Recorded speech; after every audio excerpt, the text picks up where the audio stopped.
Hey, it's Liz. I am here today in Bellevue, Iowa at the library, so I'm kind of whispering. But I am here with Matt English, who is running for Iowa House in District 66. Matt, thanks for being here. Of course. How's the campaign going, and what inspired you to run? The campaign is off to a pretty gradual start. I started to run because I'm an educator. The pretty constant attacks on education over the last decade, I would say, are concerning to me, especially with the Iowa voucher program. Public schools, especially the rural, smaller schools, are really going to struggle as a result.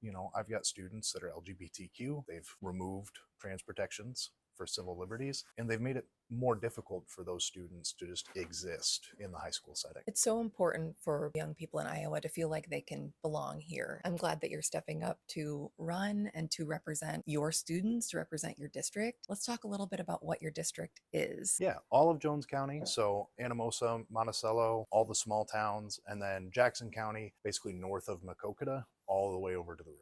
It's largely rural, and so the Medicaid cuts they're going to impact my district because we are full of rural health centers, and those are the ones that are going to struggle most with the cuts to Medicaid. You live over in Anamosa, correct? Yeah, born and raised. The only time I've been outside of Iowa was when I was in the Army. Spent 4 years doing that, and then transitioned to the National Guard, and I've been back since. What were some of your favorite things about growing up in the state? I think Iowa is pretty unique, especially small town Iowa like Anamosa, where you get the chance to do everything. You're not forced into any one thing. So I played football, I was in theater, choir, show choir, band, jazz band, and it was all fantastic experiences. I got to be a leader and a follower through those organizations. I think high school would have been miserable without those opportunities. And you are a public school teacher. Let's talk about that. What is your subject and what's your favorite thing about teaching? I really love the fact that I can see the difference I make every day with my interactions with students. I teach at the high school level, mostly US history, but this year I'm taking on kind of a new challenge. So I got my master's in history degree last year, so I'm adding Kirkwood classes. With education, one of our biggest issues is even though we've got these incredible educational institutions,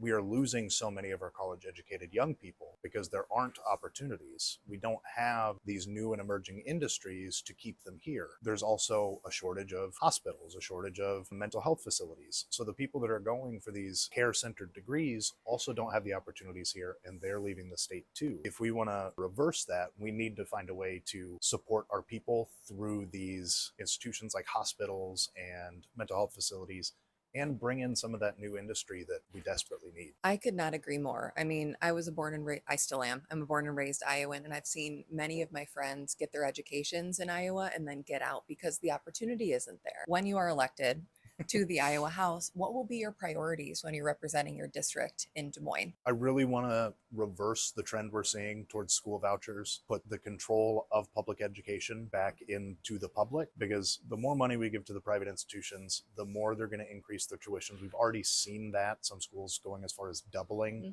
their tuition rates. So if we can give that control and give that funding back to the public, make our students better prepared for the trades or any other post-secondary avenue they want, the better off Iowa will be. We can also improve Iowa's economy, because if we can keep those qualified people here, we can bring those industries in, then Iowa's economy will flourish. Whereas right now it's been stagnant, and most recent numbers were the worst economy in the country. We're only behind North Dakota, is it? I guess the state motto is freedom to flourish, but who's flourishing and who has access to that freedom? I know we talked about LGBTQ rights. How have the attacks on LGBTQ rights manifested in your work? Because you work with a lot of students. The big one is we have students that maybe don't feel accepted by their parents. They'll come into school and they'll be like, I really prefer this name. It helps them feel safe and secure in their own identity to go by a different name. But the state has passed a law that if it's not in their registration by their parents, we're not allowed to use it. I've looked out, and most of my students that have a different preferred name, their parents are approving, but I have met students where that's not the case. And that's disappointing because you want everyone to feel their best when they're learning, when they're in a place kind of discovering who they are. Iowa used to lead the country in LGBTQ rights. And now you see people at the state capitol who are working for Iowans, avoiding the real issues and going after things like trans rights or gay marriage or books, for instance. Have any of the book bans affected your classroom? So the book bans are terrible, flat out. The only way that it's really impacted me in the history setting, I can't teach Frederick Douglass from his own autobiographies because it teaches critical race theory, because he talks about the horrors of slavery. And there are other related texts that are difficult to bring into my class, or I have to be careful how I bring them in, because there's an idea of contentious topics. It can be anything. If a student thinks that this is something I shouldn't be talking about or is upset by it, they go to their parents and I'm investigated. I still try to teach as true and honest version of American history as I can, but I know that I've got to find my way around different sources. And on top of everything else you do as a teacher, that's got to be an additional headache. You are taking care of the classroom. I know you mentioned you have one of the coolest classrooms in your school. So when I was getting my undergrad in education, they had talked about flexible seating and making your classroom as inviting as possible. And I decided I wanted to do dining room tables. So I started to go around to estate sales and yard sales. And so my classroom seating is 8 dining room table sets with different kinds of chairs. I've got one table that, since I started teaching, has been a huge draw for kids that are normally late to classes, because it's got quintessential 1980s wheelie chairs that lay back a little bit. So I've got these kids running into my room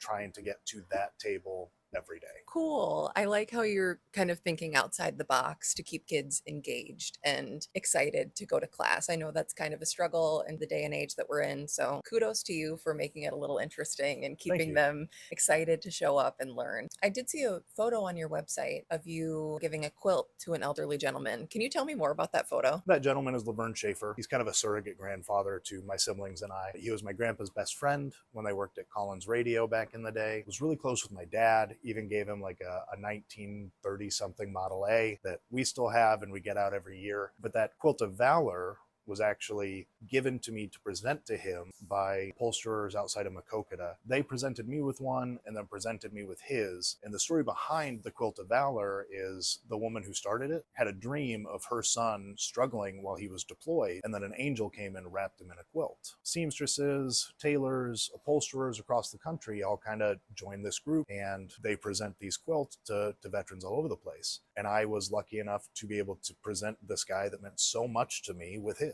I love examples like that of the community coming together to uplift one another or to recognize one another's service. You are also a foster parent. Yes. What is that journey like for you? It is incredibly difficult, but so rewarding. My wife and I have been foster parents for a little over a year.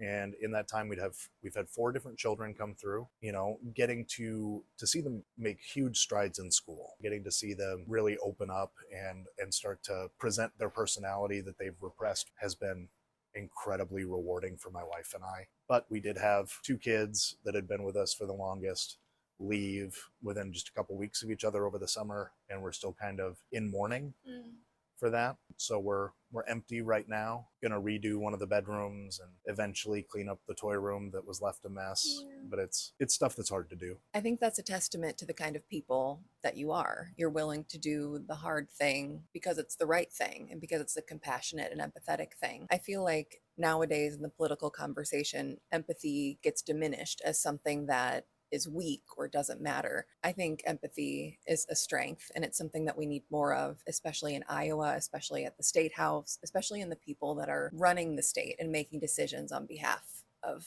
Iowans. I would agree. There's always this idea talked about of Iowa nice. And I think over the last several years, we've gotten away from it.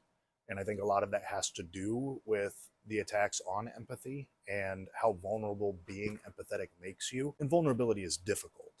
So I understand people's hesitancy, but we can't keep claiming Iowa nice if we don't empathize with people. I could not agree more. Is there anything else you'd like to shout out? First off, I'd like to thank Andy McKean. Andy McKean is, I'd say, a longtime friend, but he's much older than I am. And I only know him because I graduated with his daughter. But he's kind of been my mentor in this process. Former Republican, switched during the Trump administration because that wasn't the Republican Party he knew. Ran as an independent and then a Democrat, and did outperform Kamala Harris by 20% in District 66. Jones County Democrats, Jackson County Democrats have been great in getting me involved in the communities, and I look forward to representing District 66. When you are elected, who will be at the forefront of your mind when you're making decisions? Will it be your students, your family, your community, or a little bit of all of the above? It's definitely going to be all of the above. My real focus is my students. We need an Iowa that is prepared to give them opportunities, not just in the short term, but for the next generation. Where can people go to learn more about you or support your campaign with dollars or volunteerism or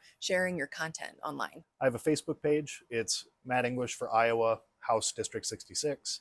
And then I have a website, englishforiowa.com. My Facebook will link to my website, and you can donate there or volunteer. I appreciate you coming out today and being in the library with me. I think this is a very appropriate place to meet. It's great to meet you, and I wish you all the luck on your campaign. It was great to meet you too. And thanks for taking the time.